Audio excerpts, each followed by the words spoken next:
ಎಲ್ಲರಿಗೂ ನಮಸ್ತೆ. ಇಲ್ಲಿ ನೀವು ನೋಡ್ತಿರ್ಬೋದು ರಿಲಿಯಂಟ್ ಟೆಂಪರೇಚರ್ ಲಾಗರ್. ತಮ್ಮ ಎಲ್ಲ ಆರೋಗ್ಯ ಸಂಸ್ಥೆಗಳಲ್ಲಿ ಇದನ್ನು ನೀವು ನೋಡಬಹುದು. ಮೊದಲಿಗೆ ಇಲ್ಲಿ ನೀವು ಜಿಲ್ಲಾ ಮಟ್ಟದಿಂದ ಕೊಟ್ಟಿರುವಂತಹ ಸಿಮ್ ಕಾರ್ಡ್ ಅನ್ನು ಯಾವ ರೀತಿ ಈ ಒಂದು ಟೆಂಪರೇಚರ್ ಲಾಗರ್ಗೆ ಇನ್ಸರ್ಟ್ ಮಾಡಬೇಕು ಅನ್ನೋದನ್ನು ನಾವು ಈ ಒಂದು ವಿಡಿಯೋದಲ್ಲಿ ತೋರಿಸ್ಕೊಡ್ತೇವೆ. ಮೊದಲಿಗೆ ನೀವು ಮಾಡಬೇಕಾಗಿರುವಂತಹ ಕೆಲಸ ಏನು ಅಂತಂದ್ರೆ, ಈ ಒಂದು ಟೆಂಪರೇಚರ್ ಲಾಗರ್ಗೆ ಕನೆಕ್ಟ್ ಆಗಿರುವಂತಹ ಅಡಾಪ್ಟರ್ ಅನ್ನು ದಯವಿಟ್ಟು ಮೊದಲು ನೀವು ಆಫ್ ಮಾಡಬೇಕು. ತದನಂತರ ಗೋಡೆಗೆ ನೇತಾಕಿರುವಂತಹ ಒಂದು ಟೆಂಪರೇಚರ್ ಲಾಗನ್ನು ನಿಧಾನ ರೀತಿಯಲ್ಲಿ ತಮ್ಮ ಕೈಗೆ ತೆಗೆದುಕೊಳ್ಳುವಂತಹ ಕೆಲಸ ಆಗಬೇಕು.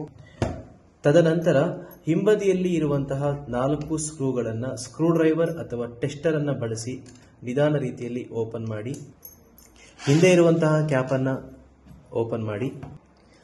ಈ ಒಂದು ಟೆಂಪರೇಚರ್ ಲಾಗರಲ್ಲಿ ಬಿ ಮತ್ತು ಡಿ ಎನ್ನುವಂತಹ 2 ಸೆನ್ಸರ್ನ ನೀವು ಕಾಣಬಹುದು. ಇಲ್ಲಿ ನೀವು ನೋಡಬಹುದು ಸಿಮ್, ತಮಗೆ ಕೊಟ್ಟಿರುವಂತಹ ಸಿಮ್ ಕಾರ್ಡ್ ಅನ್ನ ಯಾವ ಪಾಯಿಂಟ್ ಅಲ್ಲಿ ಹಾಕಬೇಕು ಅನ್ನೋದನ್ನ ಕ್ಲಿಯರ್ ಆಗಿ ಹೇಳಿದರೆ, ಇಲ್ಲಿ ನೀಡಿರುವಂತಹ ಪಾಯಿಂಟ್ ಅಲ್ಲಿ ತಮಗೆ ನೀಡಿರುವಂತಹ ಸಿಮ್ ಕಾರ್ಡ್ ಡೈರೆಕ್ಷನ್ ಅಲ್ಲಿ ನೀವು ಇನ್ಸರ್ಟ್ ಮಾಡಬೇಕು.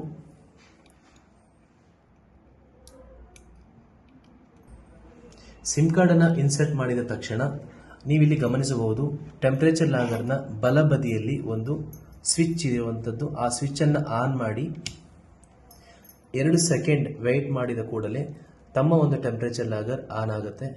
ತದನಂತರ ತಾವು ಓಪನ್ ಮಾಡಿರುವಂತಹ ಕ್ಯಾಪ್ ಅನ್ನು ಯಥಾ ಪ್ರಕಾರ ಟೆಂಪರೇಚರ್ ಲಾಗರ್ಗೆ ಜೋಡಿಸಿ ತದನಂತರ ಓಪನ್ ಮಾಡಿರುವಂತಹ 4 ಸ್ಕ್ರೂಗಳನ್ನು ಟೆಸ್ಟರ್ ಅನ್ನು ಬಳಸಿ ಟೈಟ್ ಮಾಡಿ, ಯಥಾ ರೀತಿಯಲ್ಲಿ ಲಾಗರ್ ಅನ್ನು ಮೊದಲು ಇದ್ದಂತಹ ಸ್ಥಾನದಲ್ಲಿ ಜೋಡಣೆ ಮಾಡಿ ಕೂಡಲೇ ತಮ್ಮ VCCM ರವರಿಗೆ ಮಾಹಿತಿಯನ್ನು ತಿಳಿಸಲು ಕೋರಿದೆ. Thank you.